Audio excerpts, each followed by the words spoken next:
హమ్మయ్యా వచ్చింది. ఇది లక్ష్మీదేవి ఆవిర్భావం.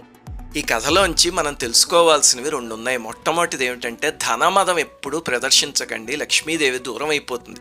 సాధారణంగా జనానికి ఒక అలవాటు ఉంటుంది, ఏమిటంటే కొంచెం డబ్బు సంపాదించగానే మదంతో ఒక మాట అంటూ ఉంటారు, నాకు డబ్బు అవసరం లేదండి, నాకు రిలేషన్షిప్స్ ముఖ్యం అని. లక్ష్మీదేవి లేని నాడు మొహం కూడా చూసేవాళ్ళు ఉండరు, గుర్తుపెట్టు. రెండవది ఏమిటంటే డబ్బు ఉంది కదా అని దూబరా చేయకండి, లక్ష్మి వెళ్ళిపోతుంది.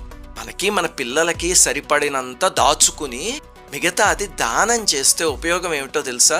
సామాన్యంగా మనం పోయాక సంపాదించిన డబ్బు 1 రూపాయి కూడా మనతో రాదు, అంతే కదా, బయటికి ఈడ్చి పాడేస్తారు. అలా రావాలి అంటే దానం చేసిన సొమ్ము మాత్రమే వస్తుంది. ఈ జన్మలో మనం చేసే దానాలు వచ్చే జన్మకి ఫిక్స్డ్ డిపాజిట్లు చేసుకోవడం లాంటివి. అందువల్ల లక్ష్మీదేవి విషయంలో ఎప్పుడూ నిర్లక్ష్యంగా ప్రవర్తించకండి. ప్రవర్తిస్తే ఇంద్రుడంతటి కూడా పతనం అయిపోయాడు. ఇంకా మనమెంత శ్రీమా